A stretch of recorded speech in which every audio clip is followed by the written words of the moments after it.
आप सबको पता कि कांग्रेस का 85वां अधिवेशन चला हुआ है, जिसके चलते अक्सर राहुल गांधी का इंतजार कर रहे सभी लोगों को अब राहुल गांधी का भाषण सुनने को भी मिल गया। क्योंकि जिस तरह आज रविवार को राहुल गांधी ने कहा कि मैंने संसद में गौतम अडानी की आलोचना की और पूछा कि उनका प्रधानमंत्री नरेंद्र मोदी के साथ क्या संबंध है। सरकार और उसके मंत्री व्यवसाय के बचाव में आए। राहुल गांधी ने कहा, संसद में अडानी के बारे में कोई सवाल नहीं पूछ सकता। हम तब तक सवाल पूछते रहेंगे जब तक सच्चाई सामने नहीं आ जाती।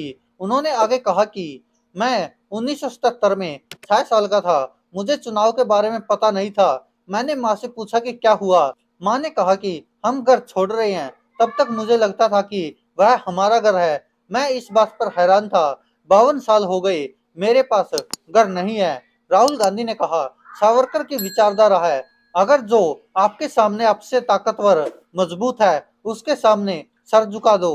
हिंदुस्तान के मंत्री चीन से कह रहे हैं कि आपकी अर्थव्यवस्था हमसे बड़ी है, इसलिए हम आपके सामने नहीं खड़े हो सकते। इसको देशभक्ति कहते हैं क्या? यह कौन सी देशभक्ति है?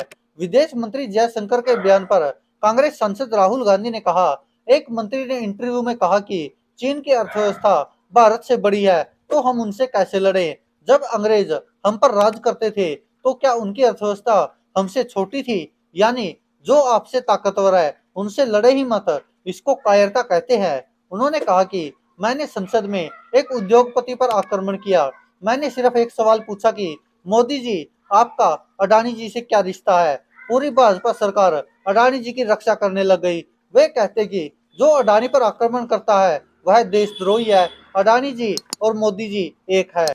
वही कांग्रेस के पूर्व अध्यक्ष ने कहा कि मैं सोचता था कि मैं फिट हूँ, 20-25 किलोमीटर चल लूंगा, लेकिन यात्रा शुरू होते ही घुटने का पुराना दर्द लौट आया और 10-15 दिनों में मेरा अहंकार खत्म हो गया। भारत माता ने मुझे संदेश दिया, तुम अगर कन्याकुमारी से कश्मीर तक चलने निकले हो तो दिल से अहंकार मिटाओ, वरना मत चलो। आपको बता दें कि राहुल गांधी अक्सर ही जिस तरह से प्रधानमंत्री नरेंद्र मोदी और अडानी को संसद में सवालों के घेरे में खड़ा किया था, अब तक न प्रधानमंत्री नरेंद्र मोदी उसका जवाब दे पाए हैं और न भारतीय जनता पार्टी उसका जवाब दे पाई है। और जिस तरह संसद में अडानी का मुद्दा गूंजा था, उसके चलते विदेशों तक आवाज गई थी। दोस्तों, इस पर आप क्या कहते हैं? अपनी राय कमेंट बॉक्स में जरूर दीजिएगा। धन्यवाद दोस्तों, देखते रहिए सच की आवाज। दोस्तों, अगर आप ये वीडियो हमारे फेसबुक पेज पर देख रहे हैं तो यहाँ क्लिक करके फॉलो करें और साथ में इस बेल आइकन पर भी क्लिक करें।